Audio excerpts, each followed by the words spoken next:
On today's LFF, we're doing a lightning round of viewer questions as well as a little bit of channel upkeep. Hey there, and welcome to Large Format Friday. I'm your host, Matt Marrash. If this is the first time you're stopping by the channel, there's a playlist of the 4th season that we're currently working on. And if you haven't subscribed yet, each and every Friday, we're going to be here and we're going to be chatting about something large format. First and foremost, I want to thank all of you who tuned in to Sunday's live stream. If you missed it, it was my birthday and I was up here in the darkroom making some Kayla-type prints. In fact, these are two of, well, my favorites from that day. It's the same print, I know, but it was a lot of fun and hundreds of folks tuned in. There were so many positive vibes, lots of good back and forth. The Q&A section was pretty good.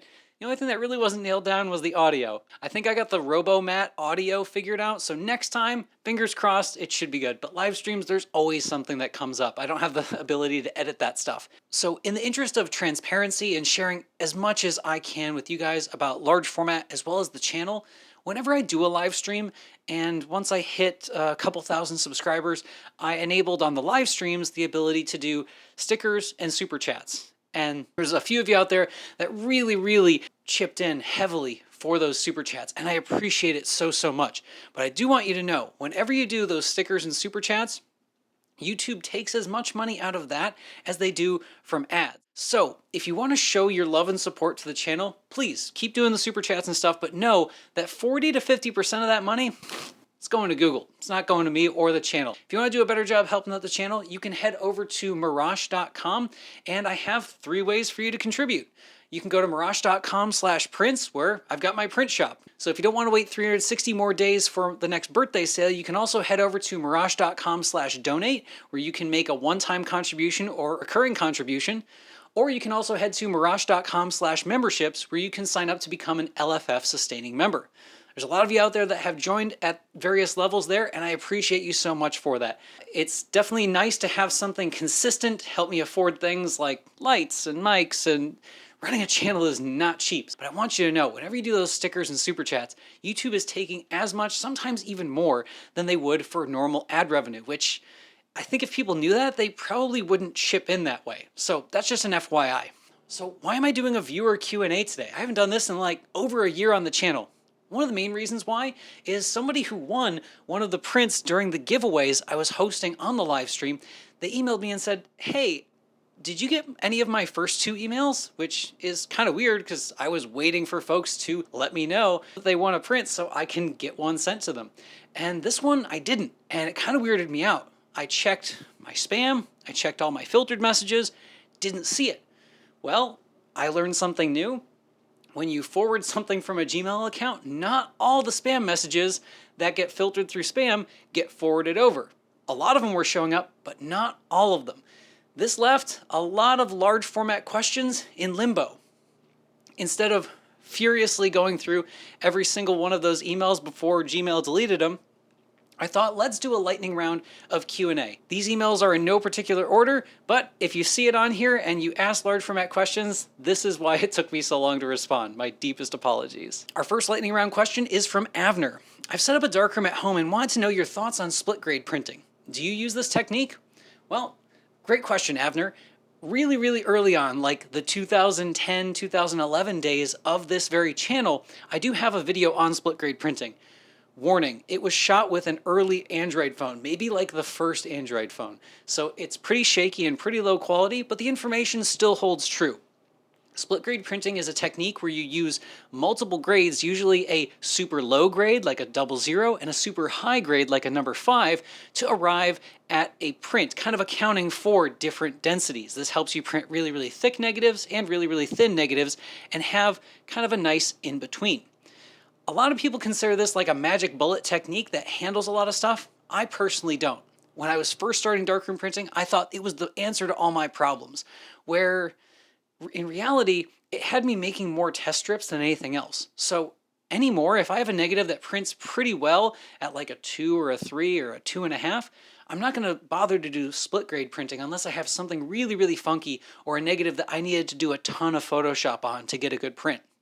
So the answer is yes, but I'll try my best to get it within a single grade first. The second question comes from Homer. I'm planning to buy a Chamonix 8x10 view camera for wet plate photography, and I'm looking at Petzval. Unfortunately, the only thing I'm seeing is the lomography Petzval. Is that something I can put on 8x10? Well, while you could certainly mount it to a lens board and put it on the camera, I think you'd be pretty disappointed in what that lens offers. The lomography Petzval, if it's the one I'm thinking, is an 85mm like f2 lens. It's designed for full frame 35mm format, and the image circle it casts is just barely enough to illuminate that. I don't think you're going to get enough coverage to even do anything that would be considered large format, so I wouldn't recommend it. But you might not be just looking for Petzval lenses, you're going to be looking for other soft focus and barrel lenses. I'm also going to put a link in the description to the barrel lenses episode from Large Format Friday Season 1. It's a good one, and I think a pretty decent resource with its own list of resources for barrel lenses. This next question comes from Christian. Do you have any updates on drying prints from that video you did forever ago? If you let your print dry on a screen, it might still be curly, but you'll have the opportunity to flatten it out a little bit later. On a budget, I've been known to take 2 pieces of mat board and an iron and then heat press that print flat. That's like a really budget heat press way to go. If you just want to do a cold press, you can take a whole bunch of books and flatten the prints against like a glass or like flat smooth surface for a few days. Another way you can go is to purchase a blotter book. Now blotter books are intended for prints that are still damp. You put them in there and add some weight on top of that, and your print should come out pretty decently flat. This next email question comes from Marguerite, who is making giant in-camera negatives upwards of 1 meter large. So far, they like inverting those negatives more than they like trying to print with them. But what are some ways to tackle such a very, very large negative when attempting to print it? Getting a giant piece of glass would not be very feasible and be really, really tricky to work with. Are there some other things they can do? When you're working with such a large surface, whether it be a print or a large or ultra large format sheet of film, one other way that you can use to keep the surface very flat is something called a vacuum table or a vacuum holder. This is, you can either DIY this or purchase previously made ones, but essentially it's going to be flat surface that has a bunch of tiny holes in the bottom of it and then a gasket seal. That gasket seal allows the vacuum to suck out the air right behind the print and pull the print down to that surface. Vacuum plates were made for copy cameras or enlargers. They were also made for large and ultra large format film holders, but these are pretty niche and pretty expensive. I'd recommend looking for wooden vacuum holder for a copy camera or enlarger printing. Along that same vein in paper negatives, we have a question from Ian regarding paper negatives. When exposing for those, do I want to over or underexpose? Am I exposing for the final print or am I exposing for the negative? Well, in my experience, working with paper negatives, the paper itself can't handle as dramatic a dynamic range as films can. Same thing with resolution. Paper's relatively lower resolution. So you'll probably want to aim on the slightly underside of exposure. When you have a really dark, dense part to a negative from those crispy highlights, it's going to be super hard to print through those, and you'll end up with this really excessive, grainy looking part to the picture. So I'll tend to err on the side of underexposure and try to take care of it during printing, but paper negatives just have a different look and a different range to them, so I don't sweat it too much. He also asked, how about print quality? Do different paper surfaces affect how it looks? Now, I've noticed this both in paper negatives and the RA4 reversal process.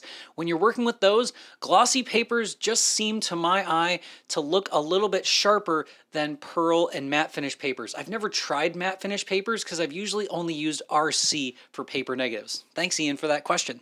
Okay, folks, we're down to the final 3. Wade here is asking, a long time ago, Kodak made a film in which you could make an enlarged negative for alternative process printing. Is there anything out there that's similar to this material today?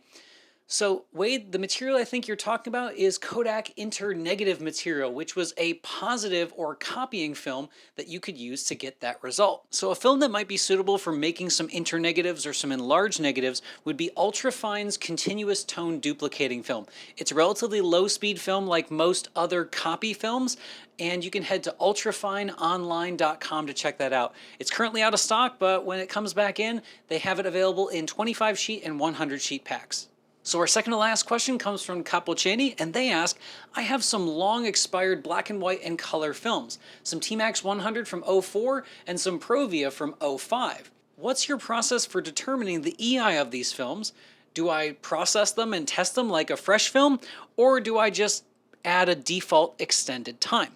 Well, the answer to that question is one that I'm kind of in the process of working on for a full LFF episode, but in general, black and white films, you really don't have to compensate so much. I personally find that large format sheet films don't show their age near as much as smaller films because we're not magnifying them as much. Honestly, T-Max 100 from '04, you can probably shoot it at 80 or 100 speed and be perfectly fine, unless it was like really terribly stored. If you're really worried about it, you can expose it at 50 and call it a day, develop it as normal. Now, when it comes to these E6 and positive films in large format, those rules for every decade, overexpose a stop, those go out the door. E6 positive films like to be shot at their default speed. That base fog, that base color cast is just going to come through more and more intense. If you send it to a lab that knows how to work with these films, they can perhaps help you or cater the process for an additional price, but I'd recommend shooting that Provia smack dab at 100 and working with that T-Max at or slightly below its box speed and develop as normal. So for our final question of the day, Joao asks, I've taken a Copal number 0 fitting lens and placed it into another Copal 0 shutter. The problem is it doesn't have the same aperture on there. I know what the lens is supposed to be wide open, but how do I determine my f-stops otherwise? So Joao, what you're looking for here are some aperture scales. Specifically, the ones you'll want to be searching out are aperture scales for the shutter and the maximum f number. So in the case of your lens, if you know it's f5.6, you're looking for a number 0 aperture scale, f5.6. You're best off looking for an aperture scale for the exact lens you're working with. So I actually have a lens that doesn't have the right aperture scales. My Fujinon W 250mm f6.7, kind of my wide standard lens, is in a shutter that's scaled for f5.6, but the lens cells are f6.7. What do? Well, I just take where the scales are at and I add a third to a 1/2 stop. It hasn't burned me yet, but I'm sure if I was shooting E6 film, I'd want to have much more precision with that. So thanks again to everybody for stopping by today. If you have any questions about the large format photographic process, you know I'm going to get to them. You just got to shoot me an email, largeformatquestions@gmail.com. If it takes me more than a month to respond, you can also poke the bear, or you can also drop me a comment down below. I tend to get to those a little bit faster too. Anyway, thanks again for stopping by, and we'll catch you next week for more LFF.